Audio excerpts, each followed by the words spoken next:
The will was not long.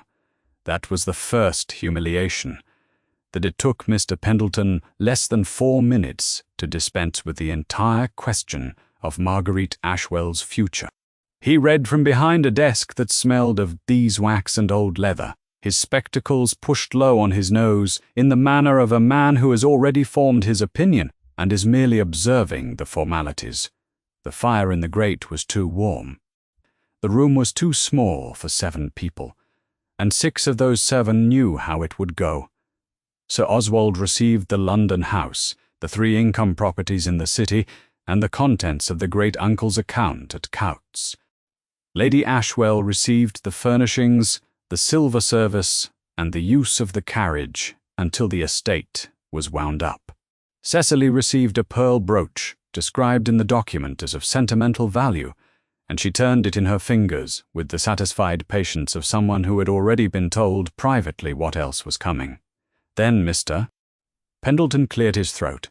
Thornfield Grange, he read, with its outbuildings, grounds, and appurtenances, to my great-niece, Marguerite Ashwell, in the full confidence that she will make of it what she is able. He set the paper down. He lifted the inventory sheet with 2 fingers, and held it so the firelight caught it. The assessed value line was near the top. £3. Cecily laughed first. It was a short, genuine sound, startled out of her before she recovered herself and pressed her lips together. Lady Ashwell raised her handkerchief to her mouth and did not lower it. Sir Oswald studied the inventory a moment, with the expression of a man reading a bill he has not been asked to pay. Almost generous, he said, given the state of the place. Mr. Pendleton did not smile. He did not need to. He was looking at Marguerite over his spectacles with the patient, faintly sympathetic expression of a man who has delivered worse news to better prepared women, and he held the inventory sheet in her direction. She took it. The paper was stiff and smelled faintly of dust, and the £3 was written in a clear clerk's hand at the top right corner beside a column of items that included 2 broken window frames and a gate requiring rehanging. She read it through once. She folded it in half and put it in her coat pocket beside the deed, which she had been allowed to hold while the solicitor summarized its terms. The deed was real. The address was real. Those were the facts that mattered. The rest of them were already talking. Lady Ashwell had recovered her composure and was asking Mr. Pendleton about the timing for vacating the London house. Cecily was examining the pearl brooch against the light. Sir Oswald was discussing the income properties in the tone of a man who has found everything in order and is prepared to be magnanimous about it. None of them looked at Marguerite. She stood and she waited, and she did not say anything, because there was nothing she wanted to say to any of them just then that would have served her. They left the solicitor's office together and separated on the pavement. The carriage was waiting. The luggage had already been taken from the family's rented rooms that morning, on the assumption that the day would go exactly as it had gone. There were 2 housemaids on the back step, and a trunk strapped to the roof, and Cecily stepped up first without looking back. Lady Ashwell paused. She seemed for a moment about to say something. Then she patted Marguerite's arm once, lightly, and got into the carriage. Sir Oswald said, "You will write, I suppose, when you have seen the place." It was not a question. He did not wait for an answer. Marguerite stood on the pavement with one trunk and the deed and the inventory that said £3, and the afternoon was grey and smelled of coal smoke and coming rain, and she was 26 years old and had been laughed at by her own family for inheriting a house. She allowed herself 1 minute of feeling the full weight of that. Then she picked up her trunk and went to find the coaching office and the price of a seat to Thornfield. The deed was real. The address was real. She was going. The coach set her down at the Thornfield crossroads a little before dusk, and from there she walked. The lane was narrow and overhung with elms that had not been cut back in some years, and the light that came through them was the particular thin grey of an October evening that has decided against being dramatic. Her trunk was not heavy. She had made certain of that in the rented rooms that morning, before she knew how the afternoon would go, choosing what could be carried and leaving behind what could not. It was a discipline she had learned early in a family that moved often, and spent freely, and seldom counted the cost until someone else had to. She counted it. She always had.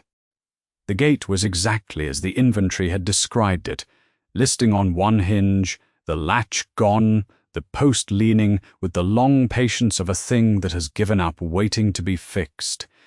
Beyond it, the drive was swallowed in grass, and the house at the end of it was a dark shape against a darker sky, with 2 windows on the upper floor boarded, and the rest blank and lightless, except one.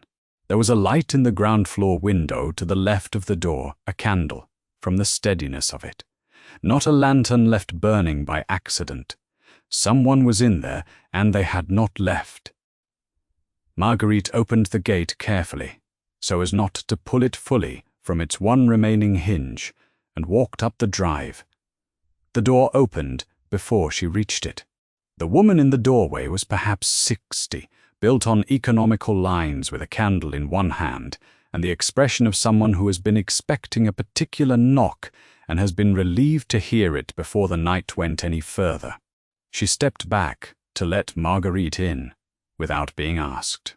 "I am Mrs. Croft," she said. "I kept the house." Marguerite came in out of the cold. The hall smelled of stone and tallow, and something underneath that might have been lavender, very old. It was not warm, it was not unwelcoming. It was simply a house that had been kept as well as one woman could keep it, and was waiting to see what came next. "Why?" Marguerite said. She did not mean it unkindly, she meant it as a real question. Mrs. Croft considered. "Because someone had to," she said. "And because your great-uncle was a man who knew what he was doing. Whatever Mr. Pendleton's inventory may say about it, he asked me to stay until you came. So I stayed." They went through the house together with the candle, and Marguerite made a list. The roof held over the east wing. The west was another matter, but the east wing held, and that was where the better rooms were. The kitchen range still drew. Mrs. Croft had tested it that morning. The well in the yard was clean, she said, and had been all summer. There were 3 sound bedrooms upstairs, 2 sets of usable curtains, a table in the kitchen that was solid oak and had survived everything else, and a sitting room with a fireplace that had not been blocked. It was not nothing. Marguerite wrote it all down. The list that followed had more items on it than she had money to address. The gate, the 2 boarded windows, the plaster in the back passage, the kitchen garden which had gone to thorns, the east wall of the outbuilding, which Mrs. Croft said had been cracked since the winter before last, and had not improved. Marguerite kept writing. Mrs. Croft watched her write without comment for a while. Then she put the kettle on the range, because it was the useful thing to do, and the kitchen filled with the small industrious sound of water beginning to heat. The deed was real. The address was real. The roof held over the east wing, and the well was clean, and there was a woman who had stayed, and she had stayed on purpose, and she had known the great-uncle and his intentions better than any solicitor's inventory. Marguerite looked at her list. Then she looked at the candle and the plain, solid kitchen and the steam beginning to rise from the kettle. She turned to the first clean page and wrote, "What we have." Then she began again. The land agent's name was Griffiths, and he had served the Aldenmore estate for 11 years, and he was not a man given to imprecision. When he said, "A woman is in residence at the Grange, alone but apparently settled, with smoke from the kitchen chimney and string measured along the courtyard wall by 8 this morning," Adrian believed him. He rode out himself anyway. The October light was thin and direct, the kind that finds no warmth to reflect. The lane to the Grange was overhung with elms nobody had cut back in years, and the gate at the end of it listed on one hinge. Adrian noted all of this with the eye of a man who has read a boundary clause twice and knows exactly which acreage he cannot afford to lose. He dismounted at the gate. He did it slowly, because the latch-post was rotten and a horse stepping wrong would finish it, and because the yard beyond it was occupied. She was measuring the courtyard wall with a length of string. She had the end of it anchored against the gate-post with her thumb, and was walking backward along the wall, with the deliberate step of someone who has done this before and does not intend to do it twice. She was not young, and she was not old. She was plainly dressed, her dark hair pinned without ceremony, and she had the look of a woman for whom concentration is not an effort, but simply a state she inhabits. She reached the corner of the wall and stopped, and looked at the string, and made a mark in the small notebook she was carrying. Then she looked at him. "Good morning," she said. She did not lower the string. "Good morning," he said. He kept his tone level and easy. "I was given to understand the property had a new occupant. You were given correctly." She tucked the end of the string and waited, which was not what most people did when a man on a very good horse appeared in their gate. He said, "You are Miss Ashwell. Mrs. Croft is the only person who knows my name in this county." She paused a beat. "You are not Mrs. Croft." He was not accustomed to being answered like this. He was not sure precisely whether he disliked it. "The property to the north," she said, "Aldenmore. You are from there. It was not a question." He gave her the confirmation she had not asked for. "Adrian Cavendish. The estate is mine." Something settled in her expression, not surprise, not relief, something more like, "I had thought as much, and now we can proceed." She coiled the string around her hand once, and looked at him with a directness that was not rude, but was entirely without social cushioning. "You came to see whether I was a squatter," she said. "I came to see what was here." "And now you have seen." She waited again, giving him nothing to push against. He looked at the house. The east wing was sound. He knew the bones of the place from the entail maps. Someone had cleared the worst of the drive recently. The kitchen chimney was putting out steady smoke. This was not a woman camping in a ruin. This was a woman deciding what the ruin would become. "How long?" he asked. "Do you intend to stay?" She looked at him with the direct calm of someone who has been asked this question in a different form many times in the last several days, and has her answer worn smooth from use. "It is my house," she said. He rode back to Aldenmore with more than he had come for. Griffiths had said apparently settled, which was accurate as far as it went, and did not go nearly far enough. She had the deed.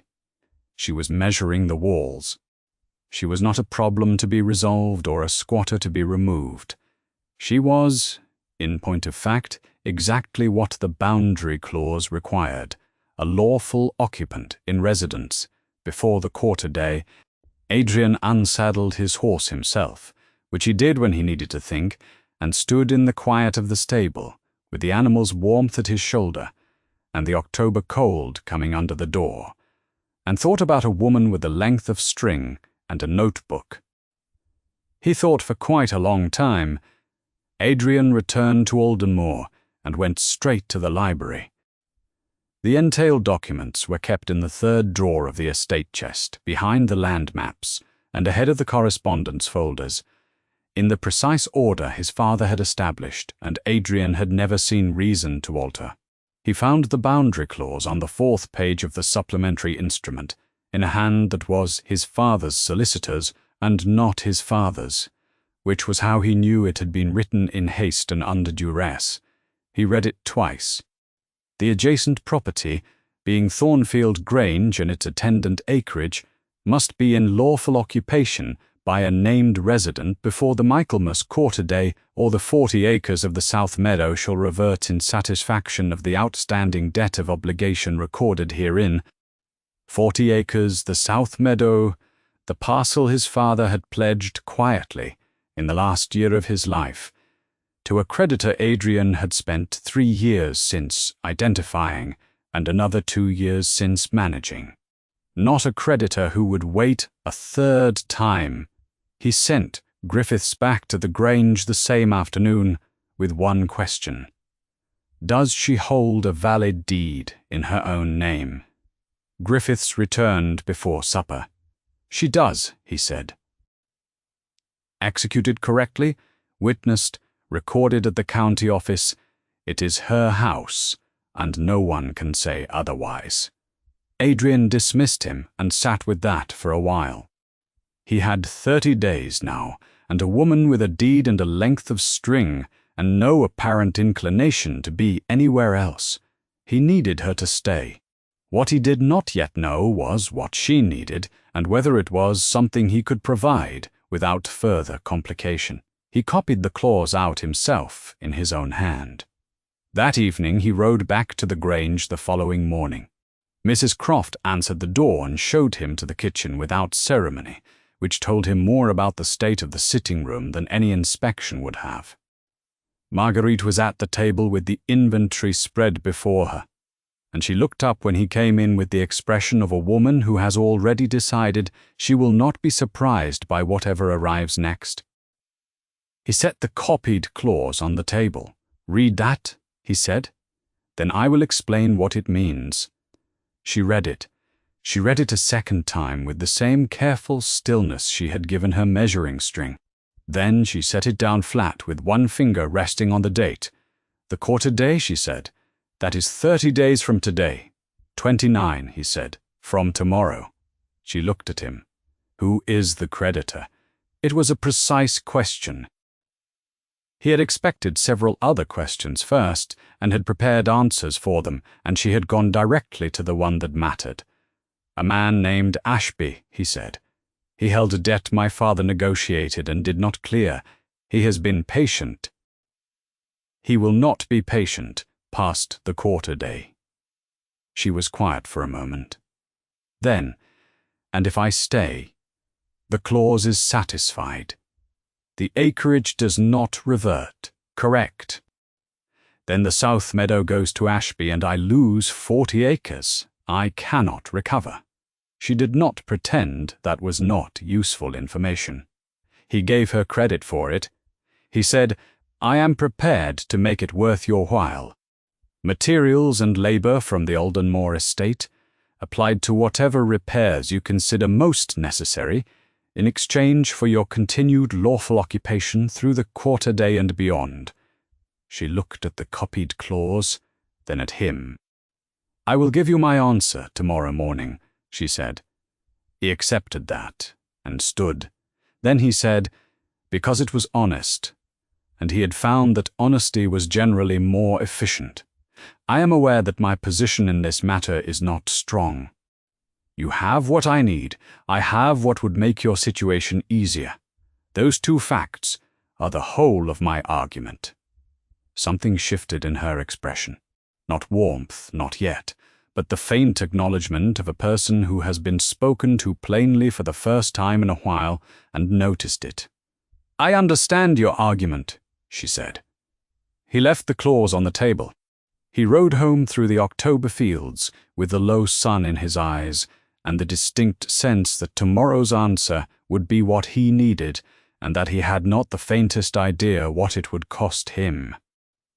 The fire in the kitchen range had burned low by the time Mrs. Croft set down her mending and told Marguerite the thing she had evidently been saving. "Your great-uncle knew about the boundary clause," she said. "He knew about it 30 years ago when the old Duke was still alive, and he knew about it every year after that, when he chose to stay." Marguerite looked up from the inventory she had been annotating by lamplight. "Chose, Mrs." Croft nodded once. "He was offered money for the Grange twice," she said. "Good money, both times. He turned it down. He told me the second time that a man who understood why the offer kept coming would not be foolish enough to accept it. She smoothed her mending across her knee. He was not a foolish man, your great-uncle. The kitchen was warm and the rest of the house was cold, and Marguerite sat with that for a moment. He left it to me, she said. Not to my father. Not to Cecily. No, said Mrs. Croft. She did not elaborate, but she did not need to. The shape of the thing was plain enough. A man who had held a house for 30 years on a point of principle, watching one family and then another, choosing at the end the one person he believed would hold it the same way. Marguerite looked at the inventory. She looked at the list she had made of what the house needed and what it had, and she thought about a boundary clause in a solicitor's drawer and a family who had laughed at £3 and driven away satisfied. She slept poorly, but she had expected to. At first light, she went to the kitchen and put the kettle on herself, and by the time Mrs. Croft came down, the answer was already settled, had been settled probably, since she had sat across from Adrian Cavendish and watched him tell her the honest truth about his position. He arrived at 7:30. The light was grey, and the frost on the courtyard stones had not yet lifted.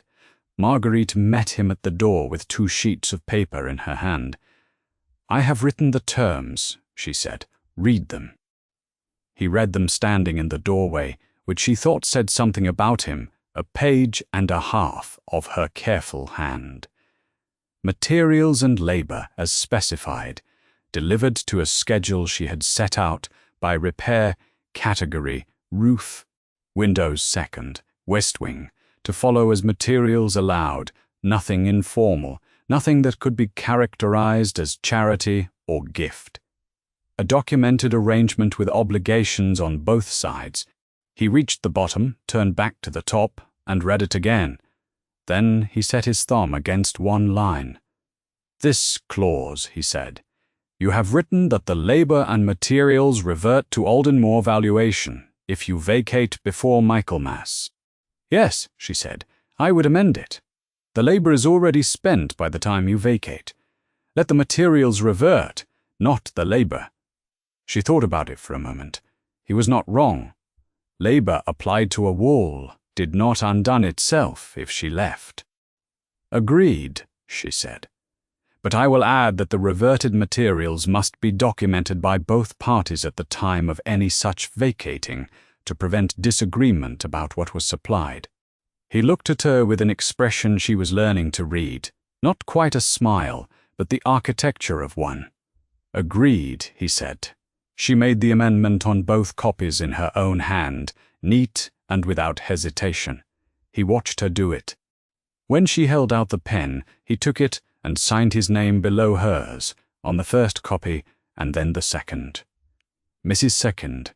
Croft appeared at Marguerite's shoulder, took the pen, and signed both copies as witness before either of them had thought to ask her. Marguerite looked at her. "I have been waiting for that document for 30 years, said Mrs. Croft, and went to put the kettle back on. Adrian looked at the signed copy in his hand, and then at Marguerite, and something in his expression was quieter than she had seen it. He folded the copy and tucked it inside his coat. 29 days, he said. 29, she agreed. She held her own copy flat against the kitchen table with her palm, and the range ticked behind her, and outside the frost was beginning to lift from the courtyard stones. The timber arrived on a Monday, which Tommy treated as a personal triumph. He had appeared at the Grange gate the first morning of repairs, without explanation or invitation. A boy of perhaps 8, with serious eyes and a cap that was 2 sizes too large for him. He had Marguerite's list in his head. She did not know how he had come to have it there, but when the first cart came up the lane, he was already at the gate directing it to the courtyard with the calm authority of a man who has been expecting exactly this delivery. "The timber goes by the east wall," he told the carter. "Miss Ashwell said the roof first. The carter, a large man with no particular opinions about children, did as he was told. By mid-morning, Tommy had appointed himself to every cart and glazier and lineman in turn, pointing each to the correct position with Marguerite's priority order intact.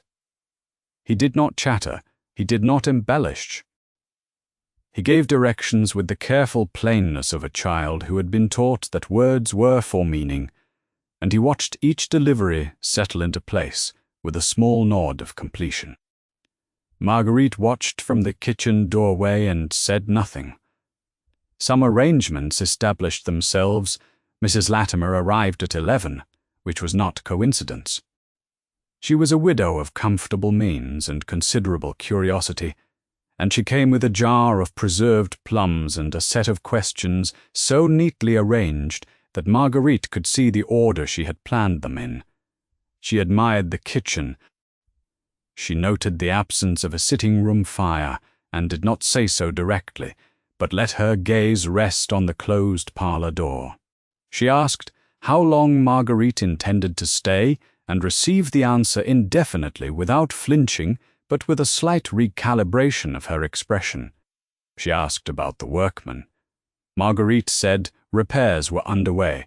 She asked who was bearing the cost. Marguerite said there was a documented arrangement and offered nothing further. She asked whether Marguerite had met the Duke of Aldenmore. Marguerite said she had, and poured the last of the tea into Mrs. Latimer's cup without drawing attention to the fact that it was the last. Mrs. Latimer accepted the cup and looked at her with the particular assessment of a woman who has been gathering information and finds it assembling into something she had not predicted. She left at 12:30. She had not touched the preserved plums. Adrian arrived in the early afternoon. He walked the east wall with the foreman, checked the roof timbers with a hand pressed flat against the wood, and asked 3 questions Marguerite could hear from the courtyard, and could see the foreman answer with the directness of a man speaking to someone who knew what the answers meant. Then he crossed to her. "The east wall will hold," he said. "The glazing on the upper windows wants 2 more days." She had already noted both. She said so. He looked at her for a moment with an expression she had come to recognize as thinking. "Then Mrs. Croft tells me the range draws well." Marguerite looked at him. "She does not give information freely," Marguerite said. "No," he agreed. "She told me as a point of information, not of conversation. There is apparently a distinction." There was something in the way he said it that was dry and careful, as if he had not entirely intended to be amusing and was not certain what to do about the fact that he had been. Marguerite did not permit herself to smile, but she noted the impulse and set it somewhere to be examined later. They stood in the courtyard in the thin October light with the sound of the glaziers above them, and he stayed another quarter hour than the inspection required. He did not explain the extra quarter hour. She did not ask. When he left, Tommy appeared at her elbow and watched the horse until it had rounded the lane. "He came yesterday too," Tommy said. "I know," Marguerite said. Tommy considered this with his customary gravity, and the day before, he said. She looked at him. He returned the look with the perfect composure of someone who has delivered a fact and requires no commentary on it. She sent him home before supper with a slice of bread and one of Mrs. Messy. Latimer's plums, and she did not count the afternoons. They came on a Wednesday, which was the day the glaziers finished the upper windows. Marguerite heard the carriage before she saw it. A hired vehicle, not their own, which told her something. Their own carriage had gone with the London house. She was in the kitchen doorway when it came up the lane, and she watched it stop in the middle of the courtyard entrance, with the particular placement of something that is not considered whether a workman's cart might need to pass. Tommy was at the gate. He looked at the carriage. He looked at Marguerite. She gave him a small nod, and he stepped back without a word. Lady Ashwell descended first. which was always how it went. She wore grey wool, and her best expression, which was the one that combined concern with something harder underneath. Cecily followed, her collar higher than the weather required. They both looked at the freshly glazed upper windows before they looked at Marguerite. "My dear," said Lady Ashwell, "we have been so worried." Marguerite said nothing. She waited. "This cannot be comfortable," Cecily said. She gestured at the courtyard, the tools, the general fact of repair in progress, all of this. "It is very comfortable," Marguerite said. She stepped back from the doorway. "Come in." The kitchen was warm. Mrs. Marmon, Croft was not in it, which meant she had heard the carriage and made a considered decision about her whereabouts. Marguerite put the kettle on. Lady Ashwell sat and surveyed the room with the careful eyes of someone revising a calculation. The range, the clean table, the repaired east wall visible through the kitchen window. Her expression when she turned back to Marguerite was not what it had been when she arrived. "We came because your situation is a concern to us," she said. "You must see that staying here, alone, with workmen about, invites talk. And this arrangement with the Duke." "Cecily says there is an arrangement." Cecily, who had not sat, was examining the window frame. "Newly fitted," Marguerite noted. "There is," Marguerite said. She went to the dresser and took out the signed copy of the agreement. She laid it flat on the table.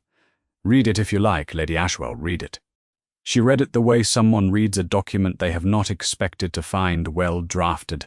Her silence had a quality to it. "The terms are clear," Marguerite said. "Materials and labor against lawful occupation. Witnessed and signed. Nothing informal and nothing that wants explaining to anyone." Cecily had come to read over their mother's shoulder. She straightened. "This is very irregular," she said. "It is documented," Marguerite said. "Irregular and documented are not the same thing." Lady Ashwell folded her hands on the table. She did not push the document back. "My dear," she said, "your father has taken rooms in the city that could accommodate you." Marguerite poured the tea. She set a cup in front of her mother and one near the document's edge for Cecily. "I have a house," she said. "I intend to keep it."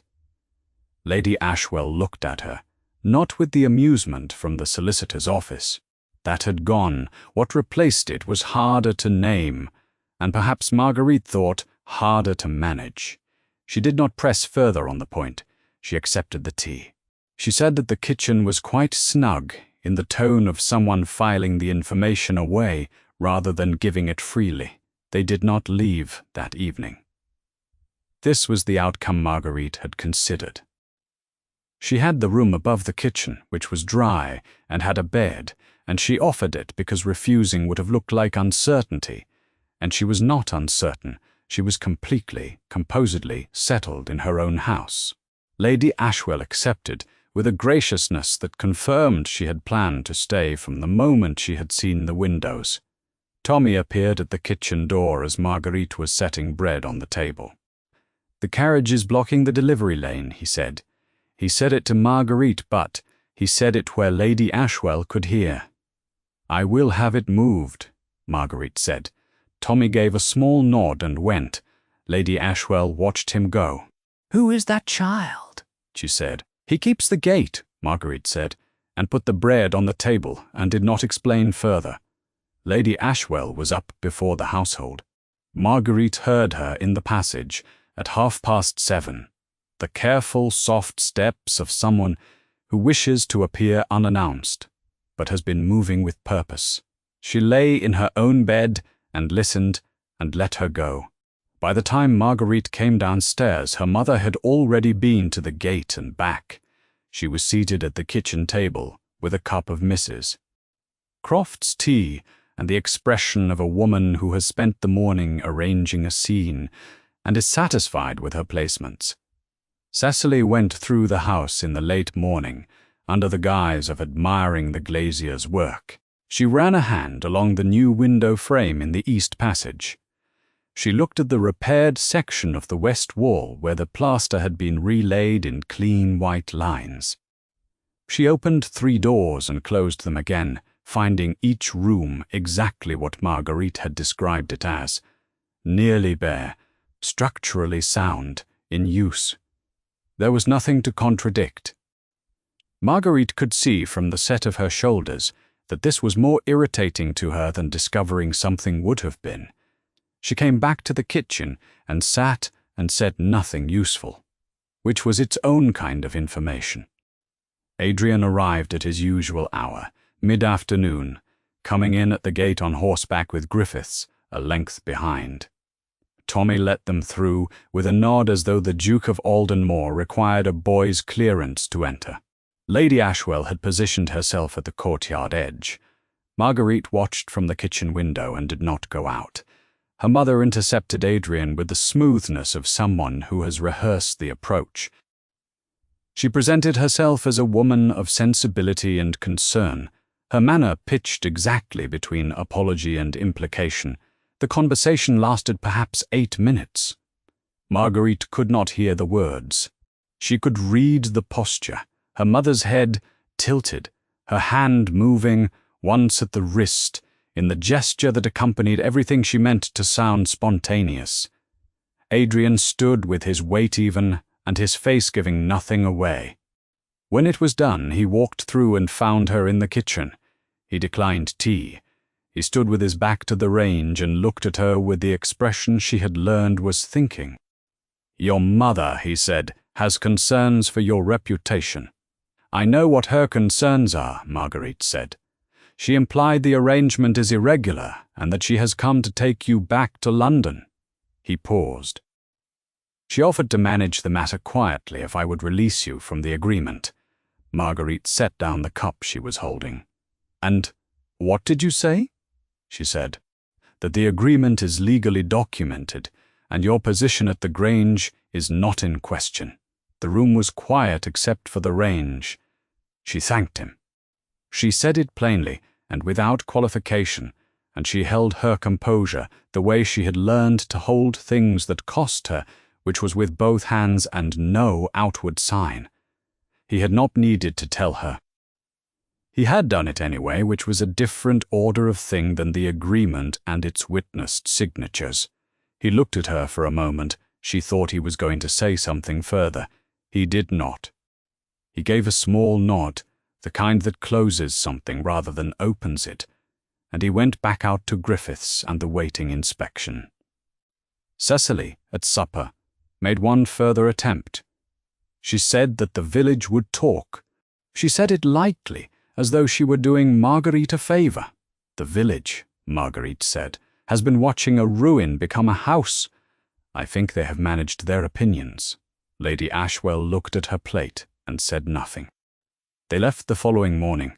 The hired carriage came back up the lane, and Lady Ashwell descended to it with the posture of a woman making a considered retreat rather than a departure.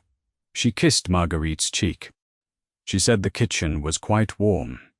She said that she hoped things would resolve themselves sensibly. Marguerite said she believed they would. She stood at the gate and watched the carriage go, and the lane closed over its passing, the way water closes over a stone dropped in, smoothly and without fuss. Tommy appeared at her elbow. "Are they gone?" he said. "They are gone," she said. He considered this. Then he turned back to the courtyard and the work, and so did she. The letter came on a Friday, slipped under the kitchen door before Marguerite had lit the second lamp. She almost missed it in the dim. Tommy found it, picked it up with 2 fingers the way he handled things he considered suspect, and set it on the table without a word. The seal was Mr. Pendleton's office. She knew it by the font on the wax before she broke it. She read it standing. Then she sat and read it again. Mrs. Croft came in from the scullery, wiped her hands on her apron, and looked at Marguerite's face. She sat down across from her and waited. Tommy pulled his stool closer to the table. "What does it say?" he said. Marguerite set the letter flat. "A distant cousin," she said. "A man named Holt. He has produced a document claiming a prior right to the Grange predating the great-uncle's bequest. He says the bequest was invalid." Tommy considered this with the gravity he brought to everything. "That does not sound right," he said. "No," Marguerite said. "It does not." Mrs. Croft said nothing. She looked at the letter with the expression of someone who has been expecting a particular kind of trouble and has now had it confirmed. There was one more thing. Marguerite had not read it aloud yet. She did now because they were both there, and there was no reason not to. "My father's signature," she said, "is among those supporting the challenge." The kitchen was quiet. The range ticked once. Mrs. Croft folded her hands on the table. "Of course it is," she said, not bitterly, as a statement of the way things sorted themselves. Marguerite stood. She went to the dresser, where she kept the deed in the left-hand drawer, folded inside the inventory document, the one with the £3 valuation written in Mr. Pendleton's careful hand. She brought both to the table. She set them side by side. She looked at them the way she had looked at the repair list in the first week, which was the same way she looked at every hard thing as a set of facts to be ordered before they could be answered. She found paper. She found the pen. She had been sitting there an hour, the counter-argument taking shape in her own writing when she heard the horse in the courtyard. Tommy had gone to the gate by then. He came back in with the particular expression he wore when the Duke had arrived, which was carefully neutral and entirely satisfied. Adrian did not come in immediately. He knocked, which he had not done before. She noted it. "Come in," she said. He stood in the doorway. He held his own copy of a letter, a different letter, from his solicitor in the city. The look on his face was the one she had learned meant something was being measured. "You have heard," she said. "This afternoon," he said. He came to the table. He looked at the documents laid out, the letter and the deed and the inventory, and at the pages where she had been writing. His eyes moved across it all with the efficiency of a man who reads a room the way other men read text. He pulled out the chair across from her and sat. "Where is the floor?" he said. She turned her written pages toward him. "The date of execution on Holt's instrument," she said. She put her finger on the line she had found 40 minutes ago and not yet stopped thinking about. "It falls inside the probate window." The great-uncle's will was in active probate for 11 weeks. No prior instrument can be registered against an estate mid-probate. It is not a small error. Adrian read the page. He read it a second time.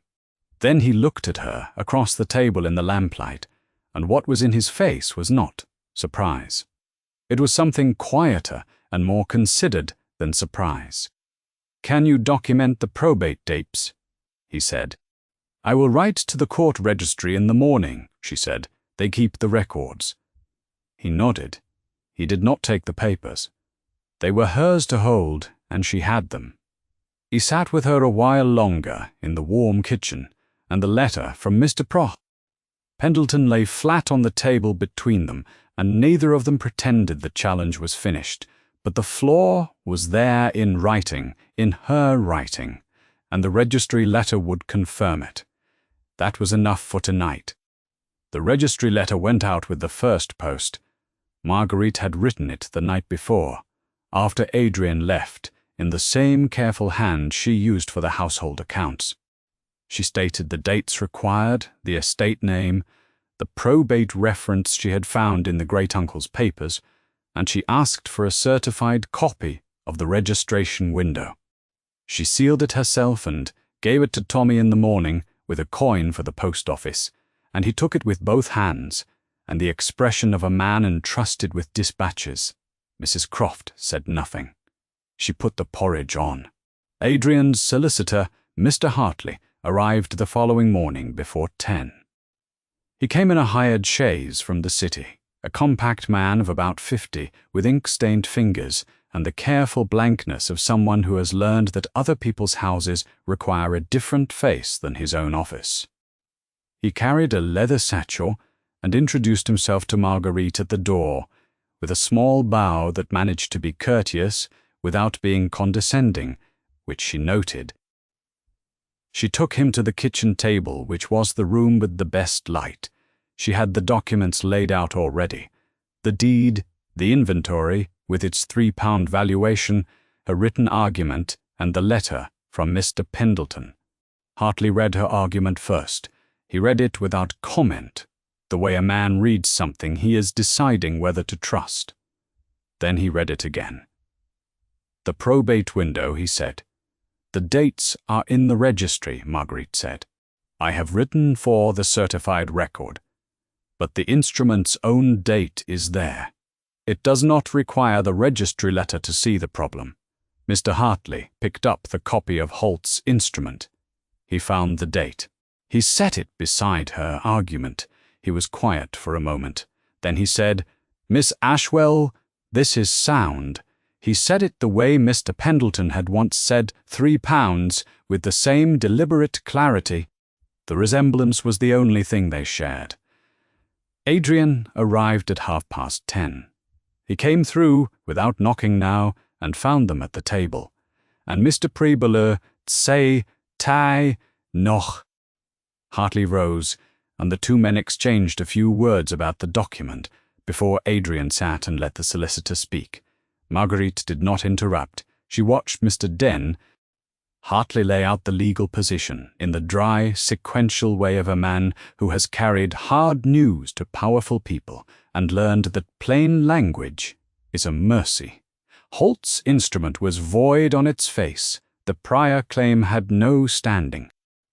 The bequest held. Adrian asked 2 questions. Marguerite answered the second one before Mr. Hartley could, and Mr. Hartley looked at her with a brief expression of reassessment and said nothing further on the point. It was the inventory document that settled it. Mr. Blee. Pendleton had written the £3 valuation in his own careful hand, and below it the date of inspection, which fell well outside the probate window, and confirmed that Thornfield Grange had passed cleanly into the great-uncle's estate before the instrument in question could have had any effect on it. The document had been intended to diminish. It had instead become the cleanest piece of proof she held. Mrs. Latimer arrived at 11, uninvited and therefore inevitable.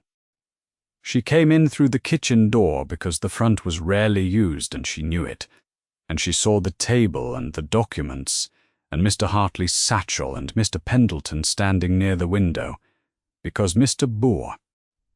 Pendleton had come quietly and without announcement sometime in the previous half hour.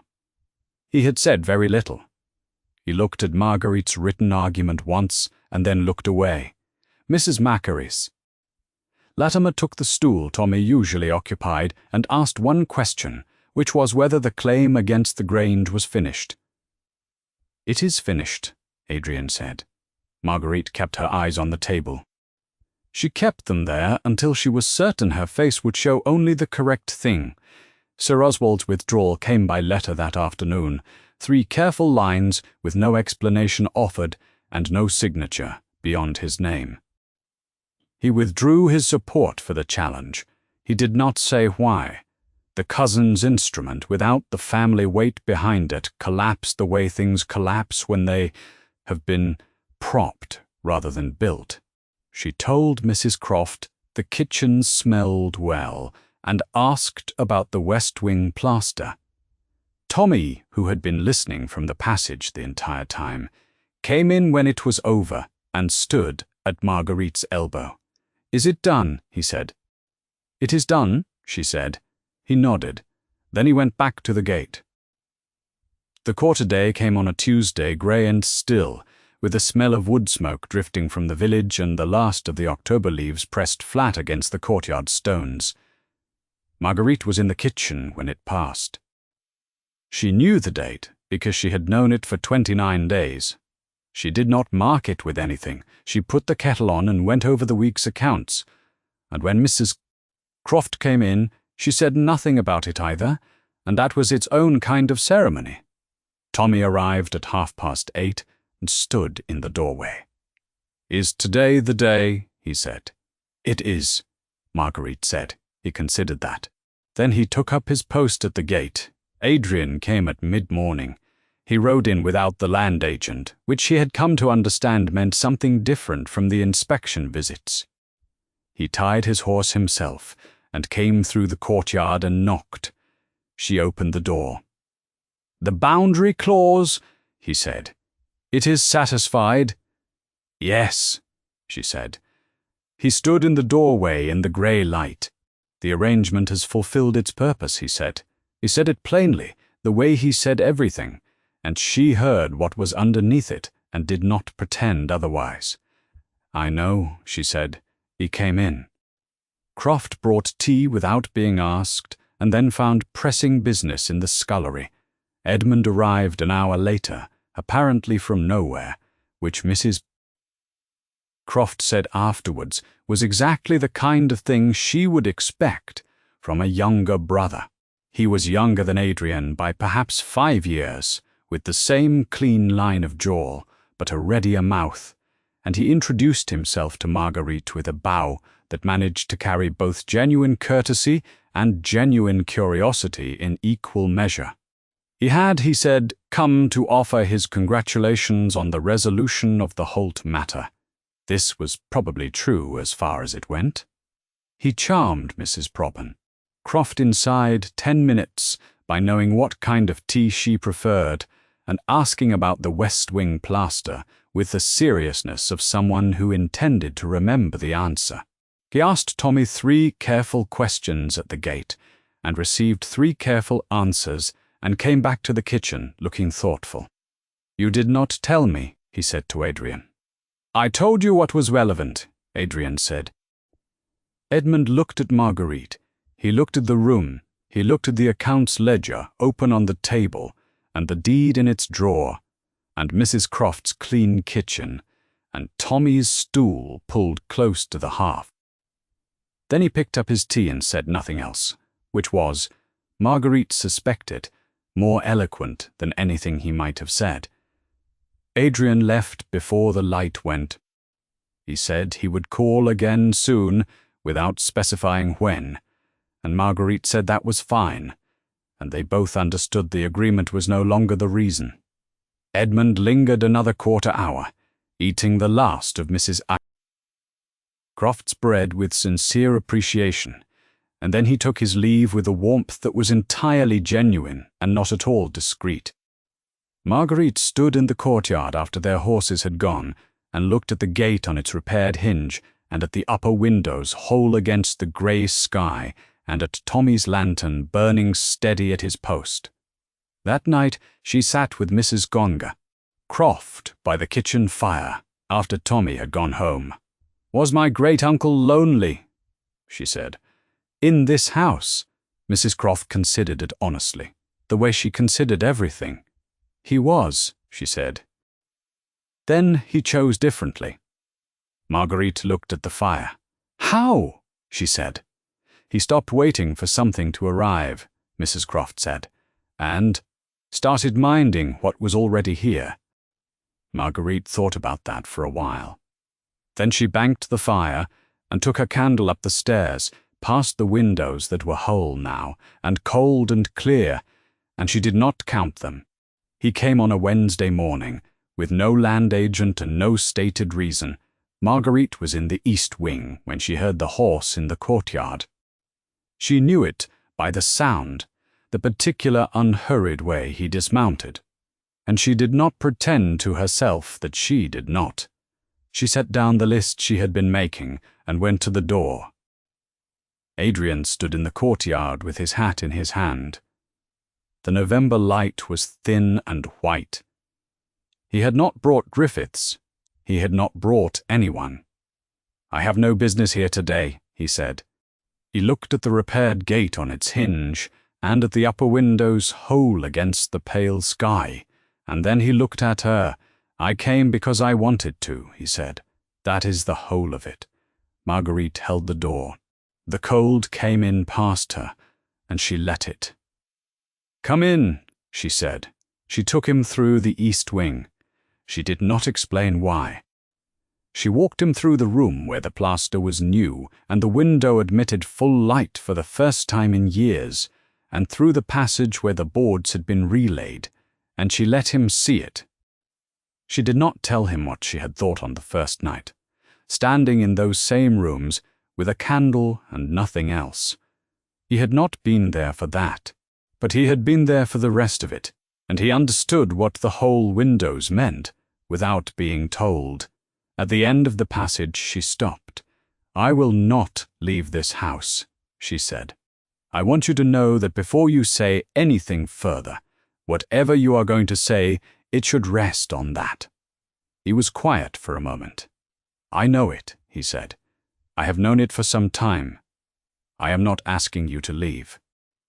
"What I am asking," he said, "is whether you would be willing to have me in it." Outside, Tommy was at the gate. The wind moved through the courtyard. Somewhere in the kitchen, Mrs. Croft was doing something that involved a great deal of unhurried clattering. Marguerite thought of the great-uncle, who had been lonely for a long time and then chosen differently. She thought of what Mrs. Croft had said. He stopped waiting for something to arrive and started minding what was already here. Here was this man in her passage, with his hat still in his hand, asking plainly. "Yes," she said. He did not reach for her immediately. He was not that kind of man. He looked at her for a moment in the white November light, with the expression of someone who has been given something he had not expected to be given, and he let it land. Then he took her hand and held it, and that was enough. Tommy reported to Mrs. Croft at noon that the Duke was still in the house. Mrs. Croft said she knew. Tommy considered this, decided it was satisfactory, and went back to the gate. They were married quietly in December, when the first frost had made the fields hard and the Grange's new roof held its first real cold without complaint. No member of the Ashwell family attended. No invitation had been withheld from them. They had simply not been sent. Mrs. Latimer told anyone who would listen that she had seen it coming from the first week. This was entirely false and entirely forgivable.